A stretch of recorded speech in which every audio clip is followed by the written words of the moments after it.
Hello, Project Ultimate Lifers.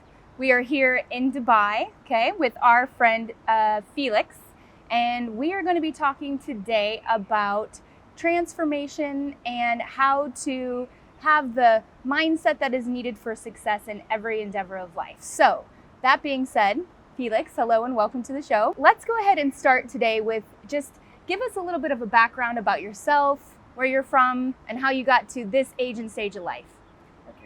So I'm from Germany. I was born and grew up there, mostly in the southern part of Germany. I have a military background. I was 10 years roughly in the military. There my job was a paratroop jumper and shooting teacher.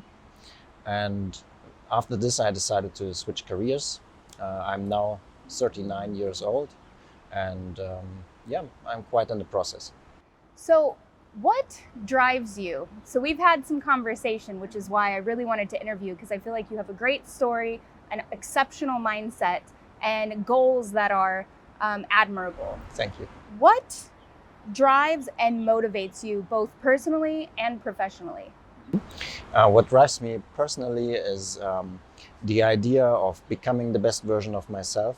I think this is something that everyone should achieve in his life, or at least trying to do so. And also I like to inspire people, and I have this feeling that success is not only for myself, it's also about contributing to society and inspiring and encouraging other people to take the same way, or at least to take the same effort, to do the same effort. Mm-hmm. Have you always had this mindset, or? No, by far not. Okay. How did it develop or evolve, or? It developed basically during my time in the military. A lot of my worldviews changed during this time. Obviously, you get in touch with a lot of, so to say, different topics and difficult topics as well. And this shapes you a lot. And so you try to figure out where can you have the biggest impact? Because in the military, you learn basically how to destroy things, right? So especially in my branch, when you figure out that you are actually creative and have good ideas and so on and so forth, then maybe you can contribute to society in a better way than destroying things, and come up with good ideas and develop things and develop solutions for problems and issues. So this is the path that I took.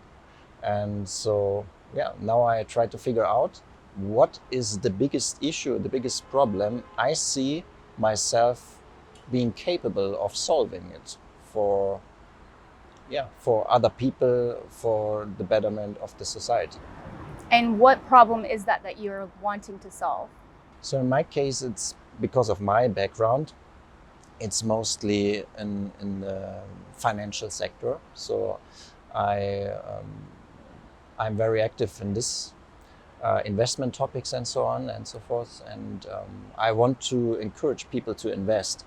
And I want to encourage people to understand the idea of investment, because basically this is what sets you free. This is what releases you from the hamster wheel. We all want to escape, you know. Mm-hmm. And there are different approaches how to achieve this. And I try this with a balanced portfolio. And I try to convince people that a balanced portfolio is the best thing to have, especially nowadays, where things are rather uncertain. And I try to provide good services and good products in the future to help other people to achieve this. Is there something from your background or past that sort of influenced this priority to want to help people through financial analysis and planning? Yes, because during my childhood and under the circumstances I grew up, there was no such a thing like financial literacy available to me. My parents were rather artists, so their skill regarding investments and portfolio management and all these things were quite limited. Also, the funds available for doing these things.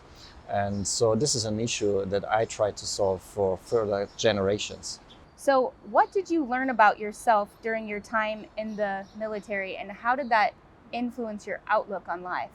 it influenced me in a way that I experienced that you are always capable of doing more than what you actually think you are. So you just need the right incentives and sometimes a little bit more pressure to go over the boundaries, you know? But when you have experienced this for multiple times, you think you cannot do more, but due to the circumstances, you just go further because there's no other way. Then you see, okay, your boundaries in your head aren't actually boundaries. They are just beliefs, limiting beliefs. And you can do actually much more than this. And this basically, for the rest of my life, opened up the opportunity to basically achieve everything as long as you are willing to put in the work, to push yourself to the limit and sometimes beyond to achieve these things. How does a person go about changing their mindset or changing the limiting beliefs that would be holding them back from accomplishing their goals and aspirations? I think avoiding a victimhood mindset or victim mindset is one of the most important things, and it comes at the cost of taking responsibility basically about everything that happens in life. So even though it's sometimes not quite obvious to us how things arise in our life, but when you're just willing to take responsibility for everything that happens to you and for every outcome, it empowers you in a way that you have to accept your failures on one side, but it also gives you the opportunity to improve and to achieve things that you wouldn't achieve if you just rely on luck, so to say. So if somebody doesn't have this mindset, what could they do on a day-to-day basis or over a longer horizon to kind of fine-tune this mindset or skill of taking ownership? Yeah, taking ownership. What to do to take ownership? This is a difficult question. I would say practicing doing the things that you're supposed to do in order to achieve the goals you want to achieve is a good starting point. So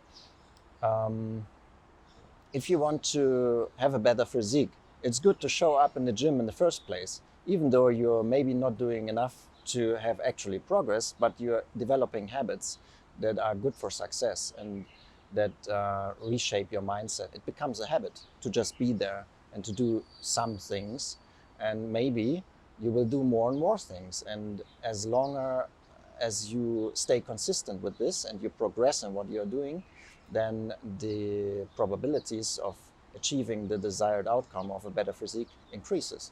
So it's basically playing the probabilities. When you do the right things, you increase the chance of achieving your goals. How important is consistency? I think it's one of the most important things. You can have your day offs and maybe some time periods where it's all too much or whatever, and where you have to take a step back and rethink things or whatever. But I think in the long run, it makes a lot of sense to stick to your goals and to always target the biggest issue that you think you can solve. So during some of our conversations, you mentioned that you believe competition is good. Mm-hmm. Can you elaborate on why you hold this perspective and how it influenced you in various aspects of your life? Yes. Mm-hmm. I think competition is good in its most fundamental sense. Competition is good to figure out what actually works and what not. By having two things competing with each other, it will be obvious what supersedes the other thing.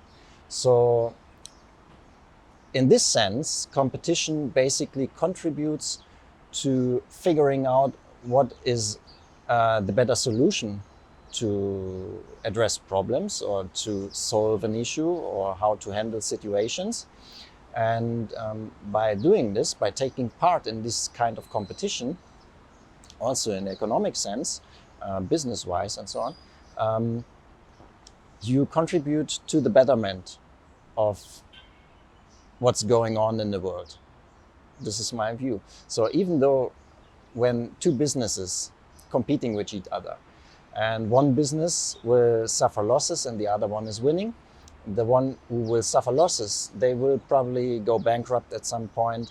The people who work there, they will have to find new jobs and so on and so forth. But overall, it leads to allocating resources more efficiently.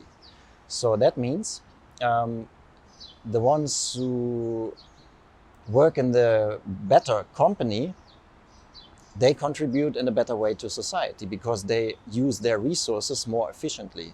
And I think spending resources mindfully and efficiently is very important nowadays. You're mentioning within the company, but does this also work in terms of our own individual and personal lives, in terms of resources Yes. that we have, and Yes. what are they? Yes, I think so. Take a sports competition, for example. I think it's very important to experience loss, for example, early in life. So when you play a game, you should lose from time to time, just for the sake of learning how to deal with losing, because it's an important part. When you struggle with losing, you cannot improve. When you struggle with these emotions, but when you are able to reflect on the situation and analyze why you lost, and then try to figure out a better strategy for the next time when you compete again, and you are consistent with your approach in competition, then it's actually an opportunity to grow. Yeah. And you remove yourself completely from this opportunity when you try to avoid competition.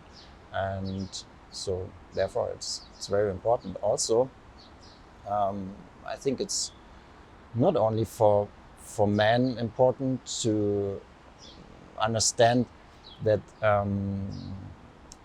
their place in the competence hierarchy depends also on the ability to expose themselves to maybe underperform from time to time, because otherwise you can't figure out where you're actually good in and where not.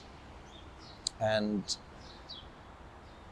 so pick something that you think you can be good in, and then stick to it over a long enough time horizon. Try to become better. Try to compare yourself to others, not in a toxic way, but in a way that allows improvement, that allows to see your shortcomings and to improve in this. And then I think this is a good way to contribute. If somebody wanted to optimize their performance or become a high performer, what would they need to do? Yeah, I think it comes down to doing actually the thing that they need to do, because I hear a lot about discussions about the best morning routine and so on. And Which I'm all about. yeah, yeah. It can be helpful to structure your day and to set yourself up for the day. But when your morning routine takes 2 or 3 hours, maybe you could have spent one of the most productive times in your day better than wasting it on a morning routine just to make yourself ready for the day. For me, it's basically having a coffee, maybe some exercise, and then learning something new or tackling a very complicated issue where I need all my mental capacity.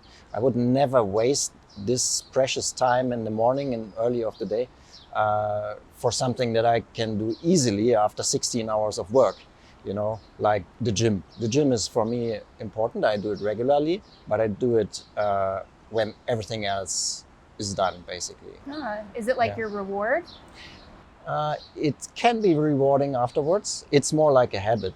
I like to go to the gym, but from time to time, I also can be a little bit lazy in the gym. There are better days and there are good days. And so, yeah, it's just a habit to go there, and not each day is high performance day. It would be far from the truth. But after 16 hours of work or 14 hours of work, maybe you won't have the best training of your life, Right. honestly.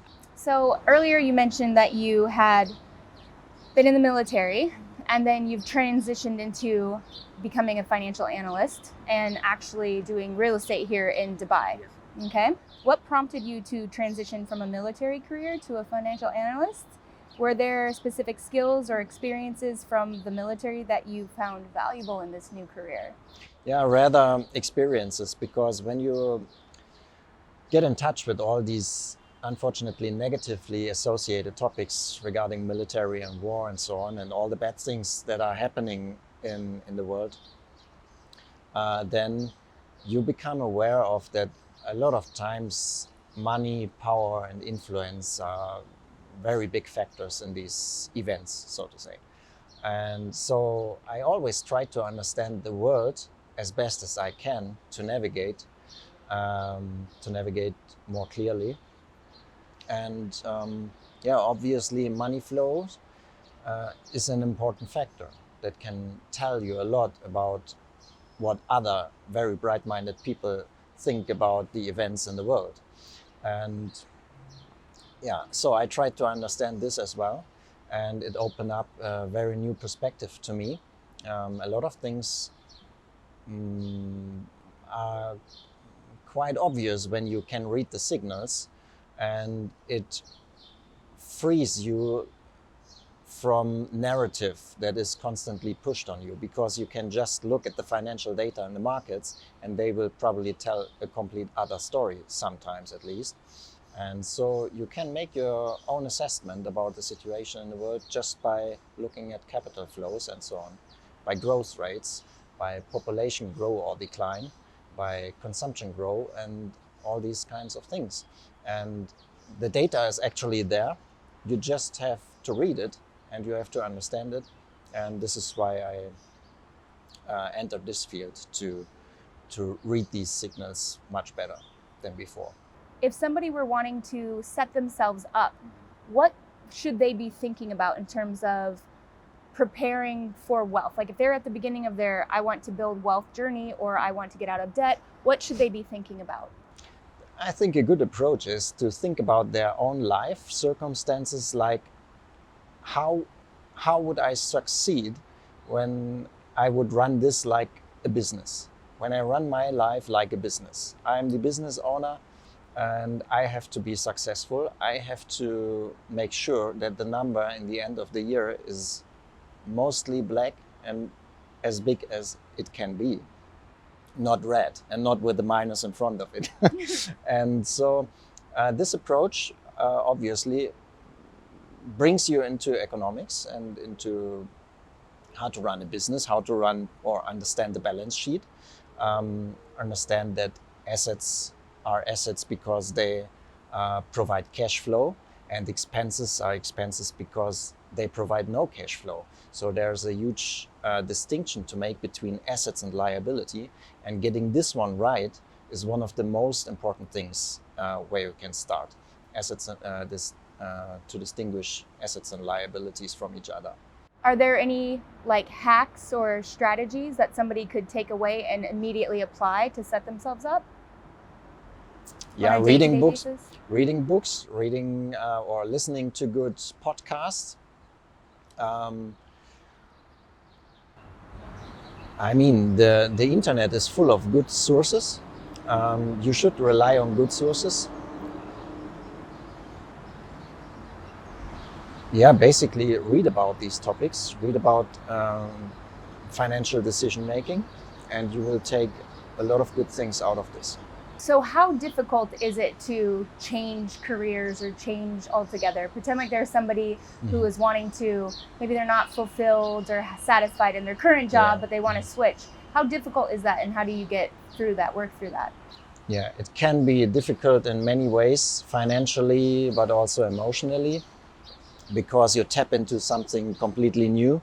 And most of the time you're not good in it from the beginning, So you have to struggle with negative emotions. you have to stick to it anyways. You should like it, definitely. You should have a lot of interest in this field. There should be something that drives you towards it so that you don't give up in the process. And the other thing is obviously financially. So if you make a transition, you should have enough funds left to support this transition financially.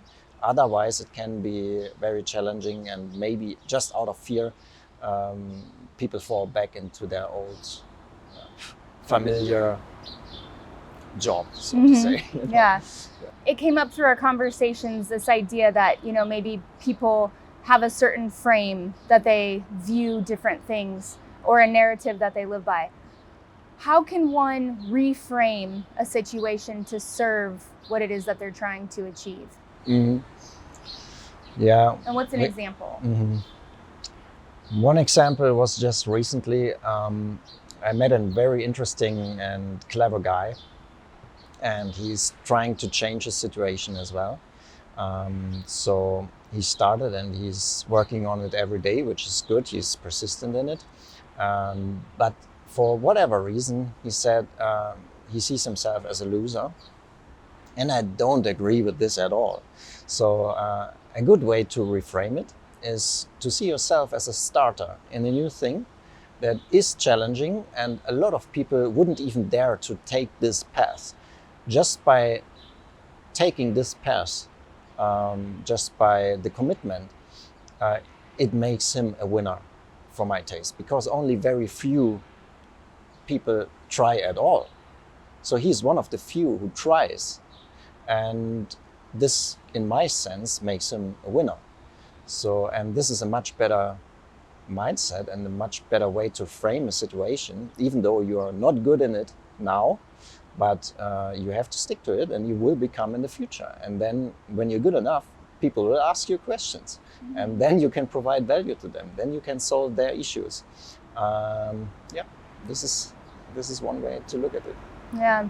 I also had a conversation with a very clever gentleman recently who I think had a very similar mindset, that maybe he didn't have a lot to share. And the reframe is that on that for me was, we're all students and teachers of life. Yes. So it doesn't matter how old or how young we are, we all have something to teach, and we all have something to share. And so if we have that mind where we're not ageist in the sense, right, and an open mind, then we can learn from one another and grow and respect where we're all at on the various journeys and different paths. 100%. Yeah. Why do you think gaining financial knowledge and literacy is important, both personally and for individuals in general? Yeah. So financial knowledge gives you the opportunity to make the right decisions regarding especially your financial decisions, your investment and your expenses. And this is where most people struggle with. And this is a field, especially the financial field in your life, is something that can lead to a lot of unnecessary pain. And this is one of the easiest to solve unnecessary pain, because when there's not enough money to support your family, to cover your expenses and so on, your life will be shitty. This is an unfortunate truth. But it's also, on the other hand, if you know how to do, then it's easy to avoid the situation, because it's super unnecessary. And you don't need huge wealth to be lucky in life, but you should have enough to not be unhappy because of not having enough money left. And this is where financial literacy comes in. Don't use your credit cards where they charge you a 22% interest rate, because it keeps you in a debt spiral you will probably never come out of again. So this is one thing to avoid. Just avoid the pitfalls. And it should be part of the school curriculum, honestly. But there is also a lot of conflict of interest, because a lot of companies profit from people who make false decisions, or at least not so good decisions. And unfortunately, not each country attempts to improve or empower their citizens in a way that they can avoid this. It comes down to lobbying and so on. And nowadays, unfortunately, there are other things that find its way into the school curriculum, but not so much financial literacy. And this is why you have to take care of this yourself. What are your next steps and goals? I know you're here in Dubai with real estate, but what's your vision for the future? Where are you headed? Yeah, so I want to take my financial knowledge to use, and in a way where I can solve certain issues for investors from abroad. Dubai is a very interesting real estate market, offers a lot of opportunities, but I think it's not a secret that not all market participants are truthful and honestly. So to avoid all the pitfalls that comes with investing in these markets, I would like to provide a service where wealthy investors can have a portfolio of direct real estate investments in Dubai that make sense, that are based on factors that are known for delivering above average market returns.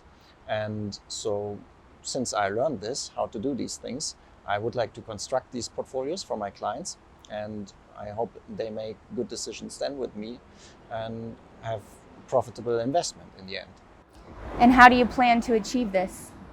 So the plan is actually running. First of all, you have to get to know the market from all kinds of perspectives. Right now, I'm in the role of an agent to understand how does this business work, what are the ups and downsides of being an agent, what kind of issues you're facing when you're doing this as a day-to-day job.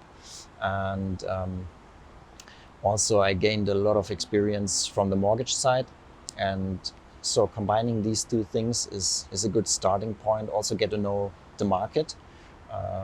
You need to know a lot of things. I mean, there's not just one building in Dubai. There are several buildings in many places, many different buildings, many different developers. You have to know what are the issues with certain developers, how they distinguish each other, and what are the ups and downsides of each developer and each project. So there's a lot to learn, a steep learning curve ahead of me, in front of me. And this is where I'm currently are. After this, when I have not enough data points, then I can start to develop the process on how to construct these portfolios in a repeatable way, so that every customer will have the same outcome in a predictable sense. I love your goals, and I know you will accomplish them, and I can't wait to actually see you do that. Thank you. So if somebody was at the beginning of their journey or wanting to make a massive transition in life change, what advice would you give them? Just start. Just start. And just start from where you are and with what you have. It doesn't make sense to compete somewhere where you don't have a competitive advantage. So at least you should have a lot of passion for a certain field that gives you the ability to suffer a little bit more to be good in it than other market participants, so to say. Or you already have something at hand that you can put to use and start there and progress in this, and then maybe other opportunities will arise, but this is a good way to start at all. Just start. Yeah. Are there any quotes or people particularly that have inspired you along your journey? Yeah, but I unfortunately can't bring in all the names now, but certainly there is Warren Buffett, certainly there is for example Alex Hormozi. Know him well. Andrew Biller. Tom Bilyeu? Yeah, Tom Bilyeu, yeah. There are financial podcasts of two Canadians. I really like the podcast. It's called Rational Reminder, for example. It's very academic, but if you're a little bit nerdy in this field, it will suit you well. Thank you very much. Thank you. And thank you for being a participant on our show. Anything else you'd like to add? I think we are good. I think we're good too. Yeah. Okay, cheers. Cheers.